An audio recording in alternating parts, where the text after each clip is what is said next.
Ming here. So what I'm going to do is I'm going to take this Moza Aircross2 right out of the case, and I'm going to, as fast as I can, assemble it and balance it and see how well that works with my GH4. I'll do this also with my Blackmagic, but on another video. So we're going to see just how well this can go. So one of the main things that you have to make sure of is you set the camera as the finished product. So in this case, I've got a 25mm Panasonic lens on it, and that's how it's going to be filming. So that, as well as this, that has to be out, and that's how you've got to balance it. So whatever your final position is for the camera, you want to make sure that you have that all set. Okay, so that is my only setting here. And the other is that you have your plate. Now this particular one has the rail mount on there so that I can attach other things to it. So we're going to go and we're going to set the timer. And I don't know what the timer will be. We'll look at it later on the recorder since we don't have a so I'm going to pull this out and we're going to go.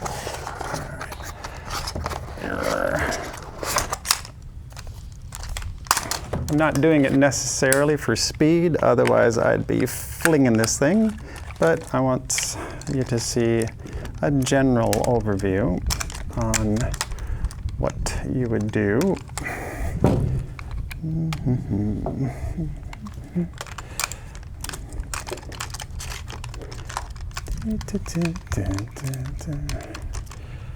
There we go.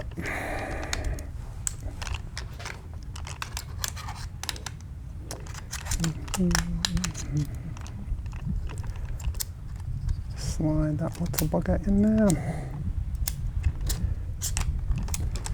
There. I'll lock that in. Got that balance, set that forward. I'm going to set the side balance here. This is all rough, so it's all iterative process. And again, once you clamp it down, then you clamp it down on the other side.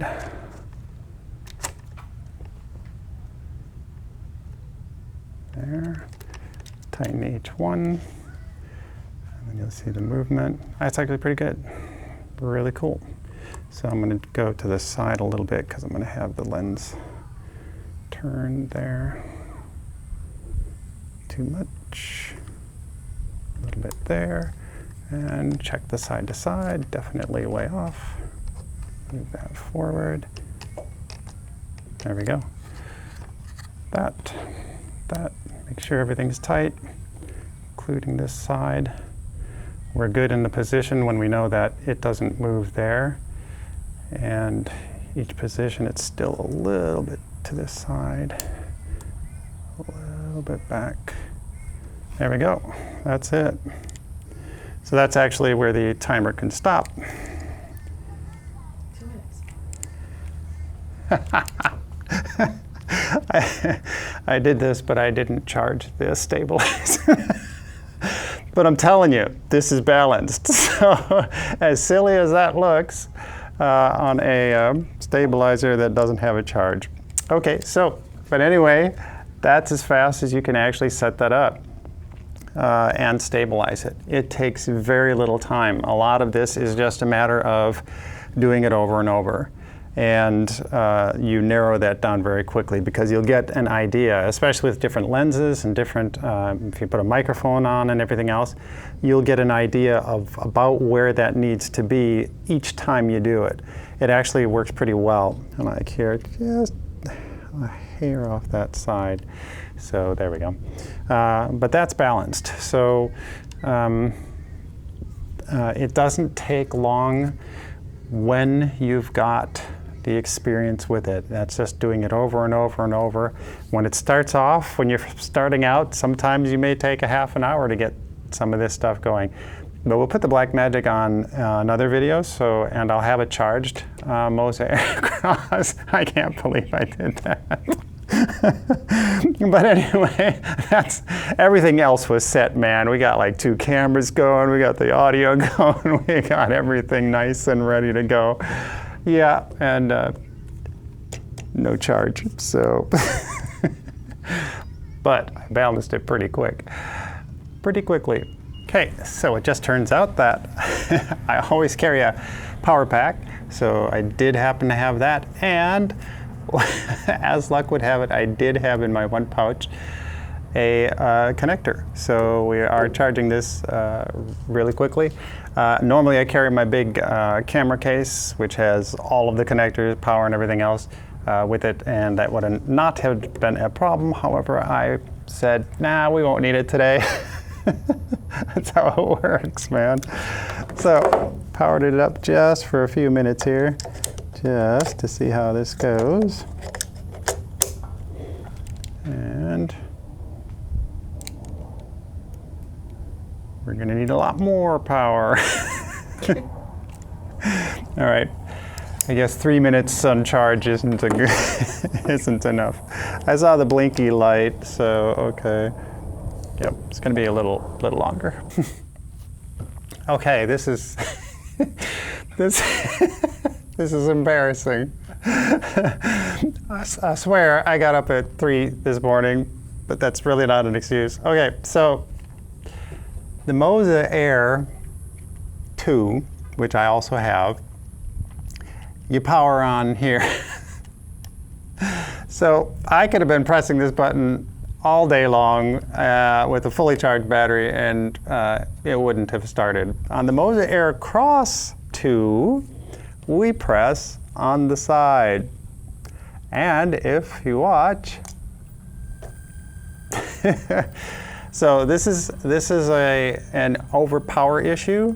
So that's why we go through the tuning phase, and we'll let you see that. So I just go down to advanced, then auto tune, because I had the Blackmagic camera on there, so it's overpowered for the motors.